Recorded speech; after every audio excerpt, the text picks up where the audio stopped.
మీరందరూ నన్ను గుడ్డిగా ఫాలో అయిపోండి, నేను ఏది చేసినా రాష్ట్రం మంచి కోసం చూస్తా, పార్టీ మంచి కోసం చూస్తా, నా వ్యూహం నాకుంది, నాకు వదిలేయండి వ్యూహం, నన్ను నమ్మండి అంటూ పదే పదే చెప్పినటువంటి పవన్ కళ్యాణ్ ఆ వ్యూహాన్ని పకడ్బందీగా అమలు చేసుకొచ్చారు.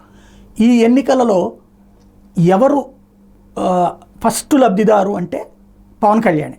ఎందుకంటే తెలుగుదేశం పార్టీకి గెలిచినా ఓడినా తెలుగుదేశం పార్టీకి మైనస్, వైఎస్ఆర్ కాంగ్రెస్ పార్టీ గెలిచి ఓడినా మైనస్, మైనస్ ఆర్ ప్లస్ తెలుగుదేశానికైనా వైఎస్ఆర్ కాంగ్రెస్ పార్టీకైనా. ఓడితే వైసీపీకి మైనస్, ఓడితే తెలుగుదేశం పార్టీకి మైనస్.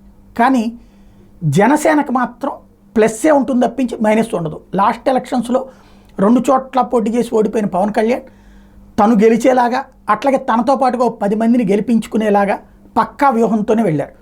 తెలుగుదేశంతో అంత బాగా క్లోజ్గా మూవ్ కావడం వలన జనసేన తెలుగుదేశం పార్టీ ఇంపాక్ట్ కారణంగా గోదావరి జిల్లాలతో పాటుగా రాష్ట్ర వ్యాప్తంగా జనసేన పోటీ చేసిన 21 స్థానాల్లో తెలుగుదేశం ఓట్లయితే ఖచ్చితంగా జనసేనకి 100కి 80% షిఫ్ట్ అయినాయి అన్నటువంటిది జనసేనకు ఉన్నటువంటి లెక్క.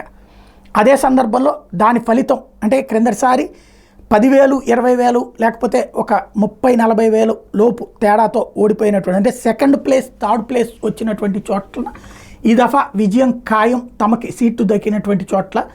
అలాగే పవన్ కళ్యాణ్ గెలుపు బాధ్యత అంతా వర్మ స్వయంగా భుజాన వేసుకున్నటువంటి నేపథ్యంలో గతంలో అట్లా భుజాన వేసుకునేవాళ్ళు భీమవరంలోనూ లేకపోతే కనుక గాజువాకలోనూ లేకపోవడం వల్ల నష్టపోయారు. ఈ దఫా అయితే పూర్తిగా భుజాన వేసుకుని వర్మ పనిచేసినటువంటి నేపథ్యంలో పవన్ కళ్యాణ్ గెలుపు ఖాయం.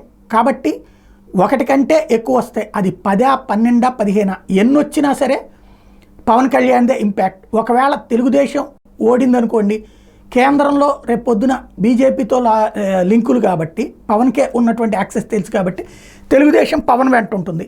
ఒకవేళ తెలుగుదేశం కూటమి గెలిస్తే కనుక పవన్ కళ్యాణ్ కీలక స్థానం ఇస్తుంది. ఓవరాల్గా చూస్తే జనసేన ఈ ఓవరాల్ ఎపిసోడ్లో విన్నర్ అన్నటువంటి పాయింట్ ఇక్కడ కీలకం.